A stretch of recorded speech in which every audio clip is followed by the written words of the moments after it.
All right, it's episode 2, SoCal Saturdays. Hanging out with Barry Spears. My name's Louie Barry. Thanks so much for making us a part of your horse racing weekend. Heavy in the Calbreds at Santa Anita this weekend, which always means plenty of opportunity for lots of value as well. Barry, good evening, man. Rave reviews on episode 1. How are you, buddy? You got to unmute for me. This week you of course. unmute. You understand yes. me? We're unmuting. Yes, my bad. No do-overs. Doing well. I was really excited about last week, the first episode, and we did a pretty good job, I thought. I thought we did as well. Yep. Hopefully the people got something out of it, and we're doing it again. There you go. We'll get back at it here. Of course, AmWager presents all of our coverage, all of our handicapping here for SoCal Saturday. So get the AmWager edge today. It's an online betting platform designed by horse players for horse players. And it delivers speed, power, top-tier features. They've got true odds, conditional wagering, and whether you're placing a simple win bet or trying to pick off that pick 5, they'll help you with those tools to help you bet smarter. So visit AmWager.com today for, how about this, for a 100% deposit match up to $150. You need an edge. You need AmWager. We'll talk about them as the episode goes along, Barry. But we start like we usually do. By the way, little tease, little extra. We're going to give out that, try to hit that cross-country pick 5 as well on Saturday. So there you go. A little extra. Get in on that too. So we'll handicap a couple races at Gulfstream Park to close the show today. But race 1 is on the turf, as it seems to be every Saturday at Santa Anita. It's a state-bred race. An allowance optional claiming $61,000 in the kitty here. We're going a mile on the turf course there. Essentially, this is a non-2-lifer race. Barry, we've got a big favorite in America's Mark, the 1 horse, but I'm looking at our notes, and we both are going to try to beat this horse right off the bat. Yeah. Favorites on the rail are just, I loved seeing that because I love betting against horses like this. Recent maiden breaker, going long for the first time, 6-5 on the morning line. No, thank you. No, thank you. All right. Who did you lay it on instead? I think you've got a little bit of a price here, at least. Yeah. I thought Sunset Grazing is the horse kind of the beat here. That Golden Gate debutante, I think that's what it is, the GG debutante, was a pretty good race. I'm not really sure what kind of trip this horse got in that Santa Anita Cal Cup Oaks, but I do know it wasn't anything to write home about. The horse did get blocked late, if you go back and look at that replay, and it does set this horse up. But really, why I like this horse is stepping on the gas. Want this horse to get to the front. I don't think there's a lot of humongous speed in here where this pace is going to get really hot, and I think Sunset Grazing can really dictate the pace here. I know that horse was 60-1 last time, but my goodness. You're taking 6-1 with the 6 horse here. I'm going to try 9-2 with the 2 horse here in Chili Philly. Herrera Yakteen combination here. Similar set of races to what you're describing for the number 6 in Sunset Grazing. But we get Chili Philly here. Man, I always try to do this, Barry, if I see a 5th place finish, but it's a close finish. I always want to know what that blanket looked like, how the horse was handling, all that kind of stuff. Gets Lasix here, which I really like as well. Yakteen having a really good start to the meet as well, winning at 17%. Interested here because if I get 9-2 on this horse, Bear, that feels like really good value to kick off the day in Southern California. Who do you have in the second spot? I did like Chili Philly. They're coming out of the same race. Chili Philly was 40-1 in that race, and Sunset Grazing was 60-1. But they didn't run like it. If you look at that replay, they were really kind of coming hard late and, kind of got swallowed up. The line on Sunset Grazing doesn't look as flattering, and I think that's why the morning line is the way it is. So we'll see how this comes out. There you go. A couple of class droppers there. One of my favorite stakes names in the country is the Soviet Problem Stakes at Los Al, of course. Chili Philly now an alumna of that race this past year at Los Alamitos. So maiden 50. First State Breds will be race 2 at Santa Anita. We move on to that one here on SoCal Saturdays. We're presented by AmWager, AmWager.com. Get that 100% deposit match up to $150 today. We're going 6 furlongs on the dirt here, Barry. I'll go first here because I like a long shot here long shot. In an 8-horse field, 6-1 here on a first timer for Jorge Parabon. And I know a lot of people think of him as a low sal trainer and doing some other things as well. But man, hit it 13% last year. Is already off. Won two of his first 9 races at Santa Anita this year. The reason I'm including this horse is because all of his numbers in maiden claimers, in first starts, etc., all make sense. Horse has been working on the Tapeta, but if you go back to when the horse was working on dirt, the workouts were lights out. And so my hope is, and you talk about these these workouts from the gate. February 2nd, really, really good workout for this one. A daughter of Vronsky in this case. So to me, a real chance at least to get some incredible value. Because Barry, I'll be honest, I don't think she's going to be 6-1. I think you'll get 10-1 on this horse by the time we get to the gate.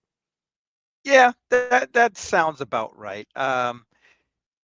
This is another tough race. I mean, it's the whole day's tough, dude. Yeah, it's great. It really is. I honestly, I want to give a shout out to this card because it's very good and very difficult. It's definitely a challenge throughout the whole thing. There's full fields. I mean, I think it's really, we're going to get some decent prices and everybody's going to be happy. That being said, I ended up going outside with Tapatio Leah. And this horse is a full to a horse named Tapatio Leo, who's very fast. And I think this horse is just figuring it out a little bit slower than that one because she's actually showed a lot of speed and improvement in the last race. I think that can only continue.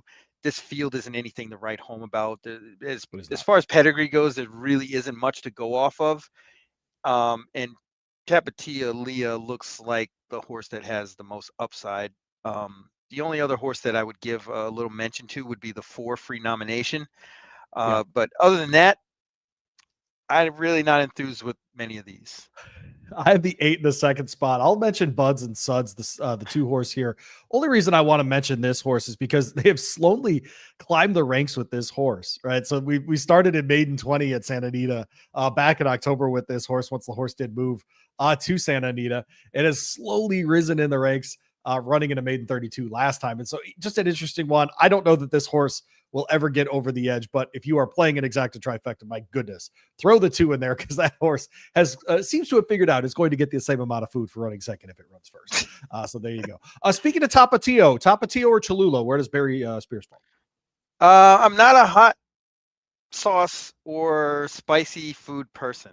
My wife is like the opposite. She's the extreme of that. So I guess that's why it works. There you go. No, that's right. Yin and yang, folks. It's been around for a long time for a reason. Tapatio is the proper answer. Case, race 3 is the next one. It is the Wishing Well. It's the feature for the card, and it is a 6 furlong sprint on the turf. $100,000 here for fillies and mares 4 and up. This is a essentially a race for non-graded stakes winner since August, Barry. But I feel like a fun field here. Frankly, Queen Maxima comes in as the overwhelming morning line favorite, 3-5. Out of allowance company. So we got some other horses not in that kind of company. I am trying to nail down if Flavien Prat's actually going to be out there for Saturday. People don't know because the Rebel was supposed to be run on Saturday. He was supposed to be at Oaklawn. So he was actually going to ride Friday at Turfway in the Cincinnati Trophy. And then he was going to go down to Oaklawn. Well, now he's scheduled to ride at Turfway, then Santa Anita, then Oaklawn. You'd have to give me a really nice play to be able to pull that one off. But nonetheless, if he is there on Saturday, I expect him to be very disruptive as he has been the entire meet, winning a third of the freaking races, Barry. Where did you fall in race 3 here in the stakes? I like it. You got a little bit of a long shot here. And by a little bit, I mean a big long shot. Yeah, I'm going to throw one downfield here and take number 4, May Ray's Girl. I'd like this horse's efforts on the grass and on the grass only. I know they're stretching out a little bit here, but that race at Del Mar is probably one of the better races by any horse in this race. And it's not going to get the kind of play that it probably should because of the fact that it was in an allowance race. If it was in a stakes race or even a lower stakes, ungraded stake, I think this horse's odds would come down more. Okay. But we're going to play what we got.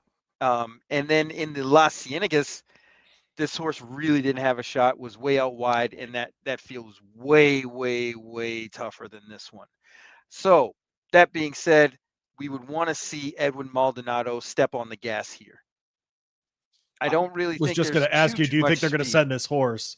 Yeah, they're Yeah, going to send he's this got to horse. I go. agree. Yeah, that's They right. got to I go agree. because you got to outquick the inside horse, Queen's Maxima or Queen Maxima, sorry. And I think this horse is just naturally faster than Arctic Breeze. Stay and Scam, I don't believe wants the lead. They'd rather Hmm. sit. So that being said, this horse could get away with possibly getting away with some easy fractions and be right there late. Yeah, Stay and Scam, an interesting one because her experience on the mile track there at Santa Anita is good.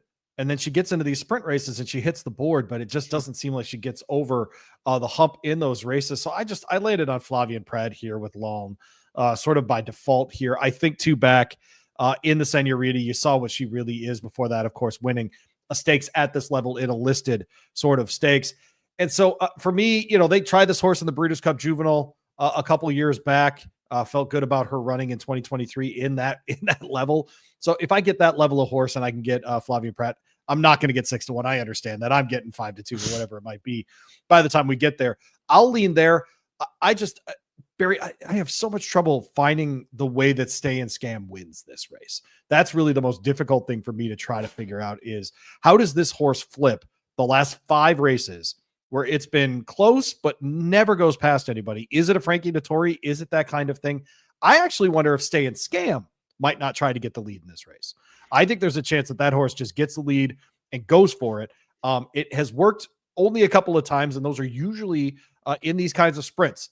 But I think Stay and Scam is going to try to get the lead. I would use the 1 and the 2 here. And frankly, I don't know how much value you're getting with the 1, except that, as we pointed out, Barry, other parts of this card, like race 2, offer incredible opportunities at long shots and that kind of stuff.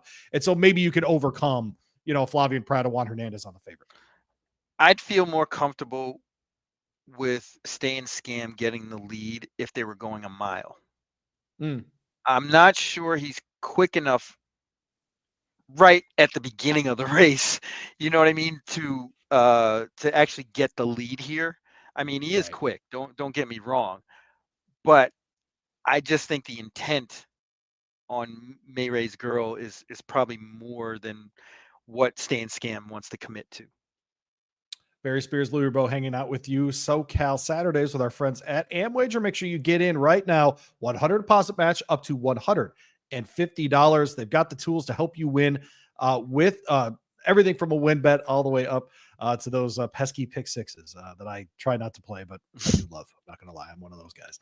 We move on to Santa Anita race 4 for this coming Saturday. It is another of the state. It's not a state bred, but folks, this is for part of the program to include Northern California horses in the Southern California program. It's an $8,000 claimer going a mile on the dirt course for $17,000 here. 4-year-olds and up.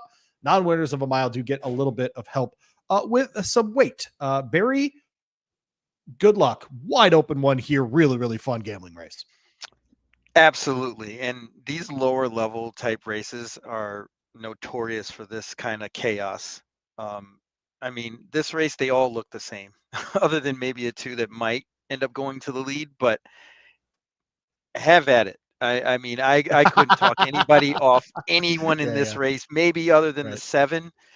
I landed on Tyshawn a little reluctantly, only because this horse has the kind of right running style for a race like this. I think the drop down will put this horse more forwardly placed than he has been. And I think that's the place to be. Kind of second flight in closing.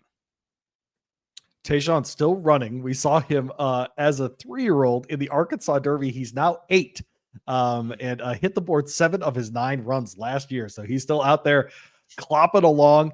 Like you said, dropping out of that 25,000 sort of category. He was at Del Mar for 20. This is a considerable drop down for him. I have him second in my handicapping here, buried to the 4 horse in Impossible Task.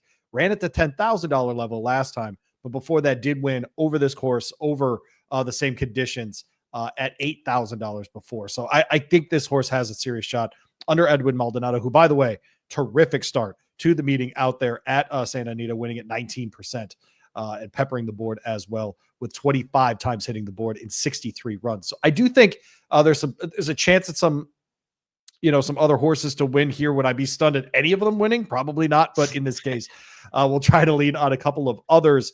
I know you think the 7's interesting here as well. Yeah, it's upward mobility. I think can pick up some pieces here. This horse's dirt form isn't all that bad. And this race again is kind of a wild card. And this will probably be kind of a lone closer type situation for this horse. He's definitely going to be way back. But the way that these faint-hearted types up front will be, this horse could pass horses and get into this number. His sire, Smiling Tiger, it was I hate to use the word plotter because in horse racing we know what that means. It's just a horse. It's the same all the time, right? He runs his pace, he does his thing, and if he's like that, man, then yes, absolutely could pick up the pieces at the end. Closing the early pick 5 is another state bred maiden special weight going a mile on the turf there, $60,000, and this is for 3, 4, and 5-year-olds. So we're already seeing 3-year-olds have to run against 4-year-olds here, Barry. I'll go first in this one. I like the 2 on top here. Surprised to no one. Flavien Prat comes to town and rode this horse last time on debut at 6.5 furlongs on the dirt. Obviously, we're switching to turf here, which Mark Latt does is at a good rate. Also goes sprint around at 26%. So I'm going to lean on that one there, Barry. I'm going to trust Flavien Prat to get this horse over the turf. The horse since that dirt run has been working very well in the dirt as well, but gets a spot here in a state bred race. Where did you land? I landed on what I believe is the horse I like, or I think is most likely to win on the card. And that is number 8, Miles Finch. And I'm going to tell you why. So that is the purpose of this medium. I agree. Yes. It's clear to me looking at this horse's 2 6-furlong races that this horse wants no part of the pace of a sprint race. And it was even more evident in the January 18th race. This horse has to go long, but this horse will have to show speed going long. And I think the blinkers make all the difference. Okay. Getting JJ, versus Prat to me is almost a cancel out. And the fact that they attract JJ Hernandez here says a lot. When Prat leaves and he slips in, it says a lot. But honestly, if you go back and watch those races, this horse wants to go a mile. And everybody else in this race sort of is kind of iffy. I went through pedigree-wise. They don't look like they really, no go-getters here. So I think this might be a wide open kind of race, especially with the King of Clubs, who seemed a little well-meant first out, just didn't do it. Right. So I want that one to prove it to me. I think Speed of Elon, the 1 here, is really interesting as well. Frankie Dettori gets the mount here in place of Tyler Bays. Was really close. Will be slightly off the pace for this one on Saturday. I'm interested in Speed of Elon at 8-1. I'm a little surprised, Barry, by that number, given how well the horse ran on debut. I thought, you get Frankie Dettori, you do that. We're not sitting at 8-1. We're probably sitting at, 4-1, something like that. I think if you can get that horse at 5, 9-2, something like that, that's a playable horse in this spot. The 1 horse on the inside as well. You like the 4 horse here as well. You're kind of going all over the place. I like this. Yeah, I think this horse might appreciate the stretch out and the move to turf. Ohm was a decent turf horse in his own right. Christina's Heat has a lot of horses. I mean, there's some good pedigree back there where this horse and his siblings and halves and everybody else kind of likes the turf. So I would give that one a shot in here. Those 2 races at the maiden $50,000 level weren't all that bad. Got into a little trouble. I'm going to give that one a shot. I mean, honestly, I'm an 8-4 cold exacta in this race.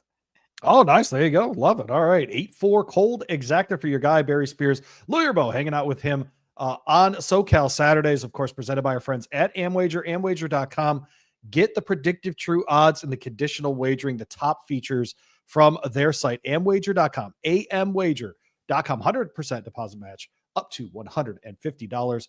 Race 6 starts the second half of the card here. at Santa Anita, another restricted race for California breds. And we welcome in the claimers at the $10,000 level. Optional claimer in this spot, $18,000 purse. Going a mile again on the dirt, Barry, and another one. Boy, this feels pretty wide open as well. I actually had the opposite view. I thought this was a 2-horse race between the 8 and the 10. They hooked up last time, kind of closing, passing all the slower rivals, and were ahead apart. And I think the same thing is going to happen. And I actually think Crown Magic is going to come out on top again. But it really looks like an instant replay of the January 26th race. There you go. So that's 8 Crown Magic and 10 Veritas Equitas available to you. I'll go with the 6-year JB Books. Liked how that horse looked 3 back at Fresno in an optional claimer. Tried up into those allowance ranks at Pleasanton last out. I get Giovanni Franco here at 9-2. I'll take that all day. I really wish his percentages were a little better starting out, but he's trying to win these kinds of races. And frankly, as you pointed out, Barry, as they card more of these kinds of races and we see the field sizes going up, percentages are going to go down, right? These days of 30% riders and all these kinds of things, it is inevitable that they're going to go down. So I think a lot of Giovanni Franco, frankly, and I think that this horse will be just fine in this kind of company, a son of Kentharos in this case. It's interesting, Barry, too, because this race starts the late pick 5, and I was going through it, and it's big field, all the things, and with all the state bred sort of things going on. I mean, just in my handicapping, I have long shots in the second spot, first spot, second spot alone in my top 3 of handicapping just within this sequence. Dude, this might pay stacks. It's gotta, right? I mean, unless it just doesn't look like it's gonna pay peanuts, especially what happened last weekend where the prices were a little down in the early part of the card. But I think this whole card is pretty good. I think we're going to price this throughout. I think we will as well. We move on to race 7. Saturday at Santa Anita, another state bred maiden special weight. Going a mile on the turf again. This one for 3-year-old fillies. We get a nice field of 13 for this one. God bless you, people at Santa Anita for this one. Sassafran probably going to be the favorite at post time for Juan Hernandez. Barry, I like a long shot in this spot. I'll get to him right away, and that is the 10 in Big Whoosh. Look at this race. Last time out, of course, we're hearing about Sassafran from a good 3rd place by half a length behind Lady Mendelson. What if I get 12-1 on a horse that finished 5th, but by 1 length in a blanket finish last out, and I get the upgrade to Asael Espinosa in the irons here? Leonard Powell trains, an old school Northern California combination here between these guys. Of course, the grand Asael Espinosa, of course, is the answer to the trivia question, who won the last race at Golden Gate Fields. But last out, I thought looked really good, getting the extra distance. I think needs to stay closer to the lead this time, but I think Asael will be able to do that. So, man, upset of the day for me, 12-1, the 10, Big Whoosh. Wow. Oh, I'm impressed. I do like that race, though, that January 23rd race, race 5 legit. On that day. I thought Guilty of Having Fun getting the switch to Frankie probably is the difference maker. He can really, if he really wants to, follow Sassafran all the way around and just take over. Yeah. And I'm hoping that's what his plan is.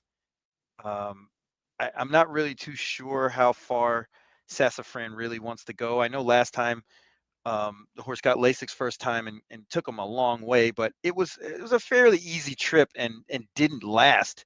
I almost was for certain this horse was going to finish 2nd and didn't. So I like Guilty of Having Fun quite a bit here. I think Hello Kiddo just missed. You'll probably get the same trip with the same kind of result. And then your horse I also like as well, the 10 Big Whoosh, not swoosh. Hopefully a little swooshing past other horses. How about that? Yeah, I will take that. I would 10-2-1 here, man. You and I totally agree on Guilty of Having Fun. That might be a fun exacta box hold 210. I'd pay a little bit by the time we get there to Saturday for sure. Barry Spears, Louie Barry hanging out with you again. Amwager, amwager.com. Go check them out. 100% deposit match up to $150 still going on right now. We'd love to have you over with our friends at Amwager. Totally available for all of our friends in Southern California. We move on to race 8. Man, oh man, these are fun. We got too much of a rhythm though, Barry. I'll tell you what, that's the problem. The show should be a lot longer, but whatever. 6 furlongs on the dirt for a maiden special weight. This is actually open company here. 3-year-old maidens in this spot, so lots of Kentucky breds and other things as well. Nice field of 9 here as well. We get Tis Secure as the 5-2 unraced favorite for Baffert and Juan Hernandez. The Baffert Pratt combination actually coming in second on the morning line at 3-1. Barry, and I got to, I know you, I've known you for a while. Tell me why you're trying to beat those two.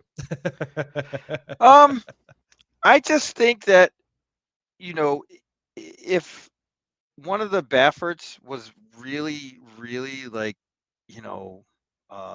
well-meant Derby Trail kind of thing, we would have heard about this horse already. I know Tis Secure is probably the goods in this spot, but I always try to look for ways to beat horses like this because down the line this horse is going to be better than all of these, right? Most likely.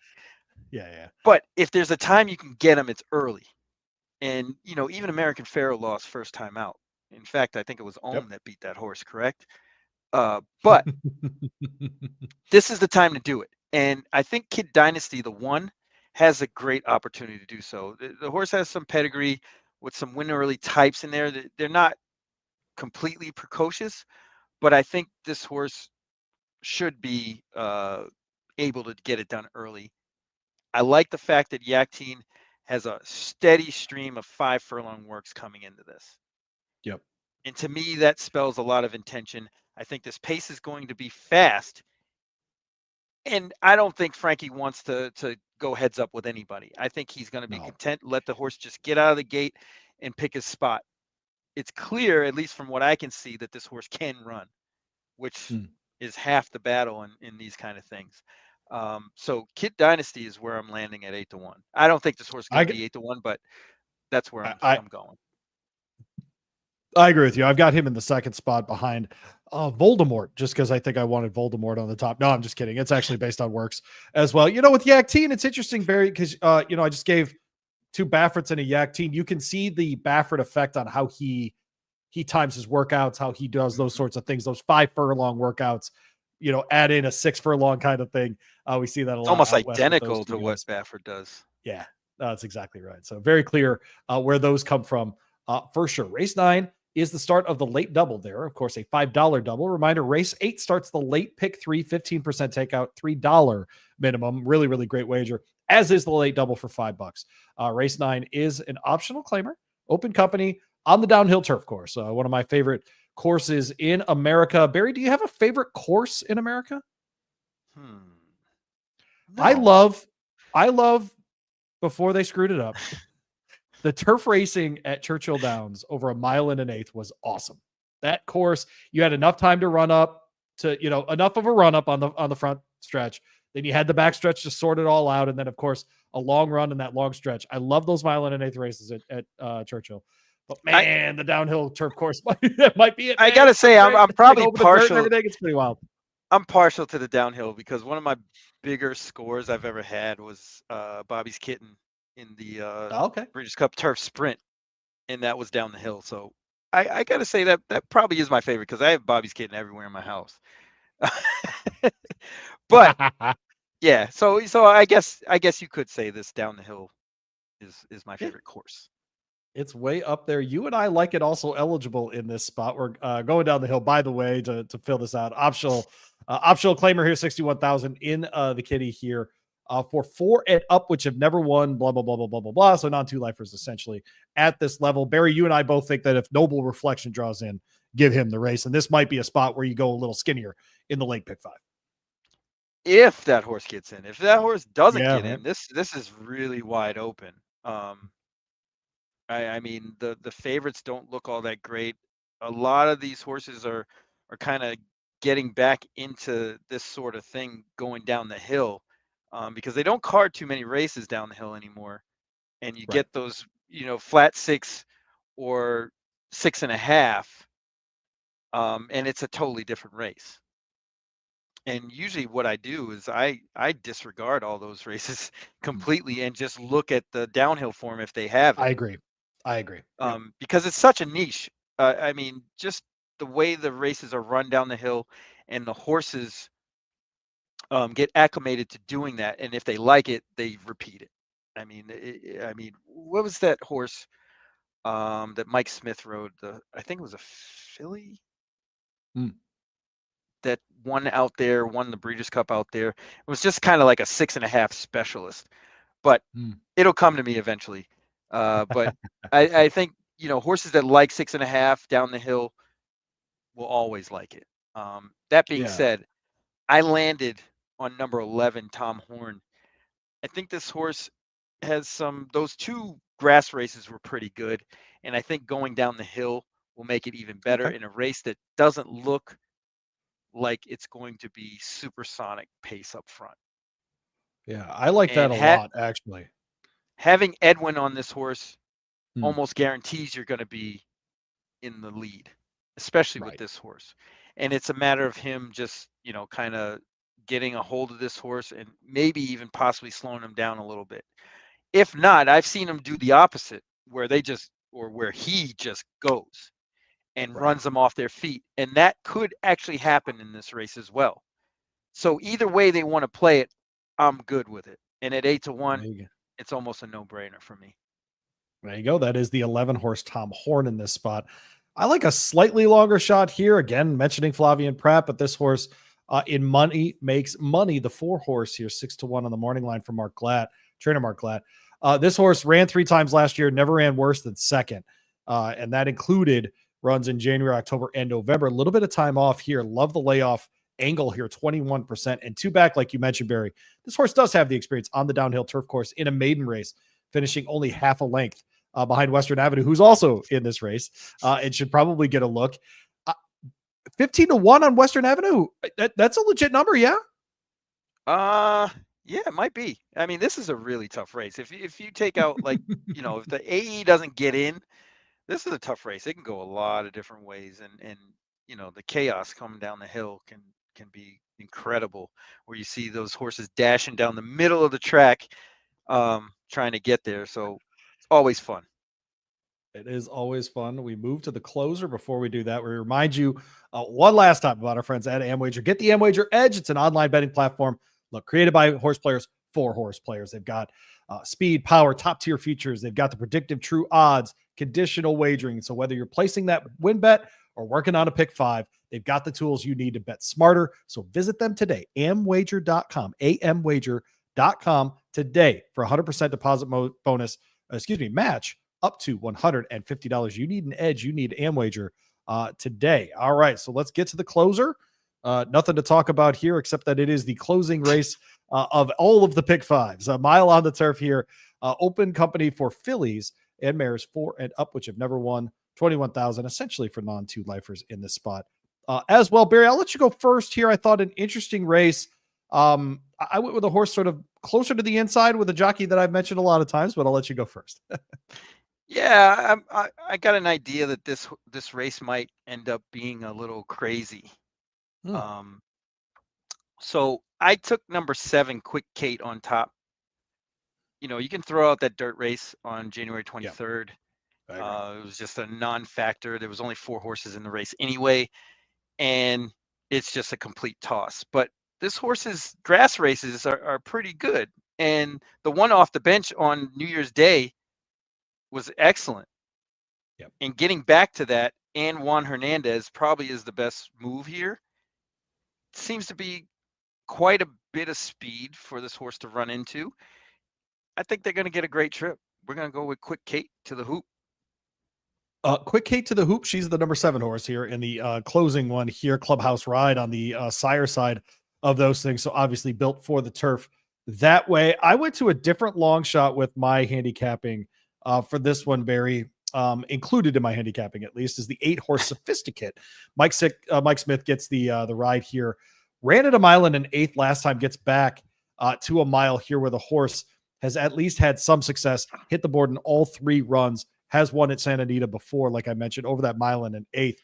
So I think the 8 is really interesting here. Should be an include in any of your exacta or trifecta plays. I did land on Flavian with Eternal Rain. The two of them already have won at this distance over this course in a maiden special. First time trying anything in North America. Trainer Phil D'Amato goes 23% back-to-back with winners, and this is just what he does really, really well. He and Flavian Pratt are winning at 39% in their last 33 races at Santa Anita. Give me the 2-horse in this spot. It will be nowhere near 4-1, but I am interested in a 4, some kind of, involving the 8. And then I like Tirupati for Jonathan Thomas and Kyle Frey here. Was really good under Kazushi Kimura last out at the distance in a non-3 lifer, gets to drop into this company. I don't exactly understand how, but this horse isn't in for the tag, gets to drop into this company. Interesting breeding here, Barry. Daughter of Matoli. I don't think of at all with grass. I think of as a sprinter, but this horse has done some really good work going longer, including at Woodbine, and then eventually, of course, moving out here for the mile race last out. I think the 5 here, or excuse me, the 6, Tirupati. Why is that hard for me? I don't get it. Tirupati should be one that you include in your wagers as well. Yeah, it seems like they're like you. They were shocked at this horse being a grass runner going a mile, right? 2 turns. I mean, look at how they started the horse out. They were like, yeah, we got a speedy type, and turns out it's a mile speed type, not a 6 furlong speed type. So, yeah, no, that horse was run good. I couldn't make a case against that horse. One that I will mention is the 12 Kentucky Gal. Yep. I think this horse has some talent. Probably needs a better trip. I think Barrios could do that. I'm just not enthusiastic about the 5-1. And I think that horse is actually going to get bet a little bit too. Another track where you can obviously use the Amwager platform is Gulfstream, and we will see a cross-country pick 5 on Saturday. Something Barry and I really like about it is it has a $1 minimum on the wager, so it bumps up how much you could spend. It also stops people from just pushing the all button whenever they feel like it in other races as well. Makes them actually have to handicap some of these races we've been talking about. It's an all-turf pick 5, and we won't do this every week, Barry, but I thought just a fun sequence. And these races at Gulfstream, good luck. Shout out to my buddy, rhyming last name to Louis Rabeau, Brian Nadeau, setting the lines down there in my guy. Gulfstream Park. We love that guy for sure. But solid. And I asked him about this, Barry, because I can't figure it out. Saffie Joseph Jr., based at Gulfstream, best chest hair man bun combination in the game. Not close. Like fantastic hair. Okay. Oh, even your chest hair. No. Huh? Oh, he's crushed. I don't know. Oh, he looks great. Looks great. And is it curly and it shines in the sun? Oh, it's beautiful. Yeah, it's I hate the guy. Yeah, and Brian Nadeau's got the best. Yeah, he's got the best fade and soul patch in the game. And it's like, what is it about Gulfstream that gives guys great hair? Rod Nicoletti's still dominating, right? Like, no, what's going on down at Gulfstream? Like, what do I got to put in my water here? This is not working out for me. I think it's either the sulfur or the Cuban sandwiches. I don't know. Okay, you know what? It might be the pork. It might be that might be the answer. Yeah, or the mustard, one of the two. We go to Gulfstream for 2 races, races 10 and 12 on the card there. A mile on the turf course for race 10, an optional, an allowance optional claimer, $96,000 in the purse here. And this is for Phillies and Mares. I just want to get that part. 4 and up in this spot. Names that I'm sure a lot of people in our audience do know already, Barry. Between a Voodoo Magic, a Spinning Colors. I don't know if you've been watching Gulfstream very recently. Big Beautiful went ahead and broke her maiden by $1 billion the other day. Where did you land in race 10 at Gulfstream Park? And by the way, good luck. Yeah, I took a flyer on the import in the Clement barn, Louie Barry. Yep. Not really enthusiastic about French horses running on extremely firm turf. Right. But I have to say that usually when they send these horses over, it's usually established that the that's what they need. Firmer ground is what they want. And it kind of appears that way. I mean, this horse at Dovo went an allowance race a mile and a quarter and ran pretty good. And I think that level is probably a little better than this. So this horse should fit. The only thing that would be the problematic piece would be the distance, but this horse ran a mile a few times and was right there against what I think would be better horses. So I'm not really sure what you're going to get it for a price. This horse might be favored because the one Voodoo Magic might take some money too, but I'm going to go there. And Madam Mischief was the other horse that kind of caught my eye. Has some established form that might be a little bit better than these, and at 5-1 is probably worth including. I have her on top, and that horse hasn't won since the French and Indian War, and so I don't like. That's That's a how long wide time. open this race feels to me. It is a long time, but I do trust Edgar Zayas. Has never had a mount on this horse before. She's been really good her last two out, frankly, both at this level and optional claimers going a mile and a 16th. Hopefully, the mile will suit her a little bit better in this spot. But I also wanted to mention the 3-horse here, Spinning Colors. Raylu Gutierrez off to kind of a slow start there this year at Gulfstream Park, but this horse was right there. I don't know if people remember this race. This was the one that the totes got screwed up, and this became a non-wagering event, Barry. Yes. And it was late December there. A little bit of time off here for this horse. Runs pretty well when she's got a little bit of that as well. See July at Saratoga. So this horse has good form previously for trainer Mark Hennigan. So I'm hoping that we see a little bit of what we saw last time. She got caught at the line by Street Loot. That's a horse we both like, and so that's not a stunner either. So I think the 3-horse in here is a must include as well. Last one we'll talk about today is the closer at Gulfstream Park, a maiden special weight over the 7.5 furlong 2-turn course there on the turf at Gulfstream Park. Purse $94,000. This is for 3-year-olds. In this case, after taxes comes in at 2-1, Barry. And I think that that's a very reasonable thing to put on that horse. For Wesley Ward has been beaten by a neck last two out. Maybe it's Junior Alvarado that gets this horse over the hump. What says Barry? Barry says no. Does not get over the hump. Again, this is the whole drawing the rail thing. Especially a speed horse. They gotta go. And it's going to be hard for this horse to keep that kind of pace all the way around, just breaking the maiden against, or trying to break the maiden. This horse is going to get a lot of pressure from a lot of crazy, insane horses that probably don't know how to run. And when that happens, you got to lean towards some horses that have run already. And I think the Todd Pletcher makeover package on Abundance makes a lot of sense here. I think the jump up in buyer speed figures from the 7 furlongs to the synthetic mile and the 16th kind of tips this hand. I know the post position isn't ideal, but again, these are nutty horses that are new to the game. Blinkers on, Lasix, Edgar Zayas, who's actually been riding lights out for the past 2 months. I feel real confident in this horse. Okay. I like the 10. If the 11 draws in and Edgar, for some reason, gets that mount, that's a must watch as well. Yeah, you got to. Tough post position, though, on the outside there, but that's a kind of horse I think has enough speed to make it up throughout the race there. Go ahead. I'm sorry, but I didn't mean to cut you off. No. That one is key. I was going to mention that if he does choose one or the other, if that one draws in, it's definitely worth thinking about. But I know from yesterday, I had a horse that I picked, reins off the grass, and I didn't like the horse. I liked the AE. My horse won, and I jumped off him. So you don't want to do that too often. Yeah. Don't do that, people. That's right. Betting mistakes, they do happen a lot.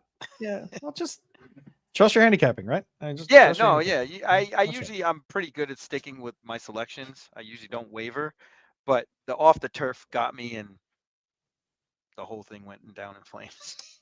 Well, there you go. So there was races 10 and 12 at Gulfstream Park. They'll be part of the cross country pick 5 on Saturday, all turf between Gulfstream and Santa Anita. Again, if you are in Southern California, so is Amwager, amwager.com. Go get signed up today. $150 up to that amount, 100% match from them. Barry, thank you so much, man. I'm sure we'll catch up very soon on this show, but hopefully a couple more winners tomorrow. And frankly, given the cards, a couple more long shot winners tomorrow. How about that? Yeah, that's what we look for. That's how I play this game. No chalk zone. No chalk zone. Well, good night, everybody. This has been SoCal Saturdays presented by Amwager. We thank you so much for making us part of your horse racing weekend.